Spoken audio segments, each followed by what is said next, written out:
Somebody emailed me yesterday and told me that there are 725 of these videos on YouTube. I never knew how well represented I am on YouTube and Facebook you know, so it's like a big reference library to what I teach that's really there for anybody's use, basically free of charge. Just go there and you can get, all these lectures, talks. Does anyone have a question they would like to ask? Stuart, I have a question, Derek. Yes, Derek. Um, when you suggest to open and surrender, I was wondering, are those really two different things, or do they kind of have to go together? Well, they are two different things. I mean, you're not going to open unless you let go of something. When you let go of something, you're surrendering something you're holding on to. It could be positive, negative. It's something that's congesting the way to openness. So it requires letting go, surrender. I mean, I've said it a billion, ultimately we have to surrender everything. Ultimately we all leave here and we have to, whatever it is, whatever our life is, it all is surrendered. So, this meditation practice is learning to do it incrementally so that the system inside grows to where it can truly open in a profound way and receive the energy of God, spirit, higher energy in the universe. It's a very conscious way of doing it because nobody can let go of everything. Understand? No, because first of all, nobody could, by letting go of everything, there's room for infinite energy in the universe. And who has the strength to support that? So we have to do it incrementally, step by step by step, class by class, day by day, until we truly arrive at a very profound state of openness, which allows us to receive the energy of spirit, to become spiritually enlightened, to finally get free of karma. So it's a twofold process. The surrender is essential if one is going to open inside. And in order to surrender, people have to be really strong inside. They just let go. Somebody's dog is barking. To just let go.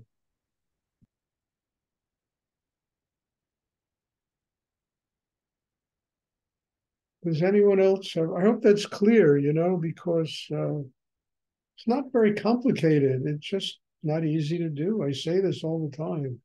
All spiritual things are not complicated, but we are such complicated people that it takes time for us to surrender, to let go, to trust, to take a step into the unknown, to free ourselves of all of that complexity that is created inside us that keeps us from having a spiritual life.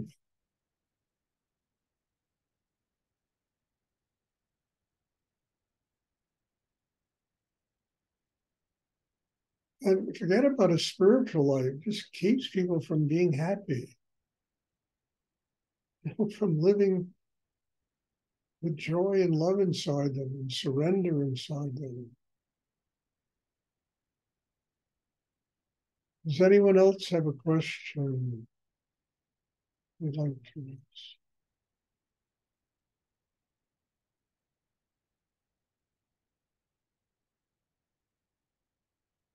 A lot of what I talk about is really the nuts and bolts of building the system inside that enables one to have a spiritual life. Because without the nuts and bolts, all the metaphysical jargon and all the cosmic, things, it's all just stuff unless we have the grounding and the foundation inside to be able to allow that metaphysical level, the spiritual level, to truly build inside us a chakra system that can tune into this higher energy and really allow it to be part of our lives. But we need to build the system. We need the nuts and bolts. It makes it possible for us to step into the metaphysical world, to open to it, to experience it, because we have the inner strength to do it.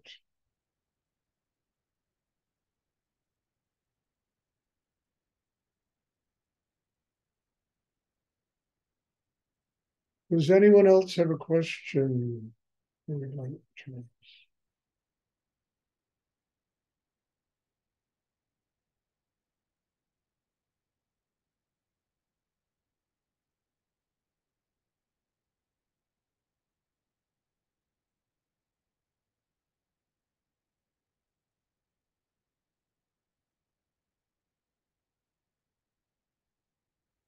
And it seems the older you get, the younger you get inside.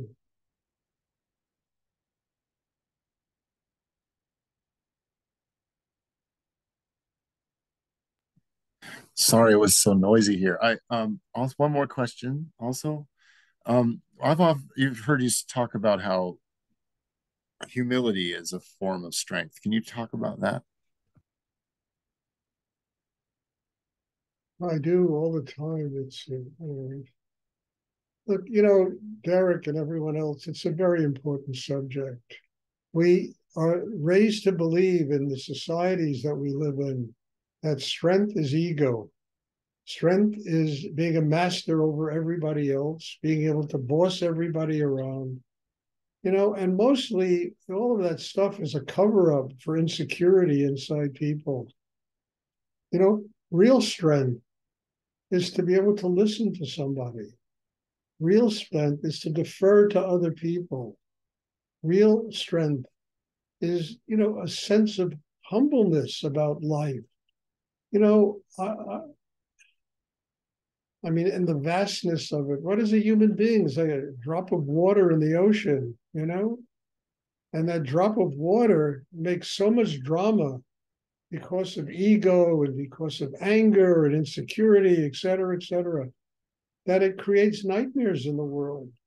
We need to be humble. We need to have a sense of humility. And in order to be humble and have a sense of humility and not have it really just ripped out of us by all the egos that exist in the world, you've got to be really strong inside. You have to have enormous power in the third chakra just to sustain humility. So, I mean, and humility, you bow to life. You don't know better than life. You bow to it. What does life have to teach me? I bow to it. I open to it. I respect it. I treat it with dignity. This takes an enormous amount of strength inside. It's not something that, 22-pound Shakti weakling is going to be able to manage. You've got to be really strong to do what I'm talking about. Because everything in life is exactly the opposite. It's all of huge egos and people's, omnipotent powers and this, and their big one is self-importance. It's all a bunch of crap because ultimately what happens, it all just, it all just comes to an end anyway. Instead of life referring to life, letting life teach one, letting life show you the way you can get stronger inside, the way you can become a happy person. And if you're pushing your way through life and you're chopping it up with some kind of egotistical machete, it can't happen. But if you just say, okay, teach me, I am open to listen. I am open to learn. I want to get closer to God. I want to have a spiritual life. I need to get free of myself. Teach me how to do it. Let life teach. It's not going to teach you unless there's humility. And to have that kind of humility, you've got to be very strong inside. You have to build, achieve a power in yourself to give you that kind of rootedness and foundation. I mean, we're all born with that kind of humility. We come into the world a bunch of innocent babes. And somewhere along the line, what happens, to this innocence? It gets ripped away only because these children don't have the strength inside to sustain it. So they get reconditioned by the society to act exactly the opposite. And then you got to spend your life rebuilding that innocence you were born with. It's really interesting. Is paradise lost and paradise regained?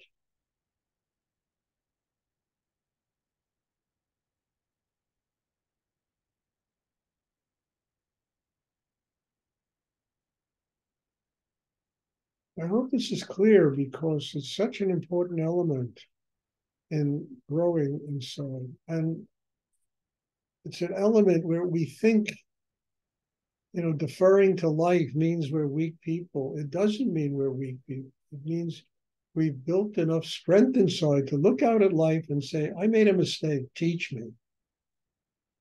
I don't have to defend myself. Teach me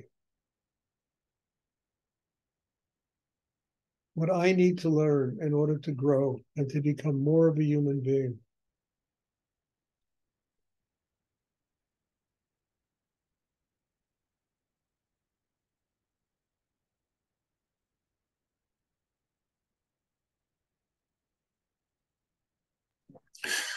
Wow, thank you. You're welcome. Does anyone else have a question? You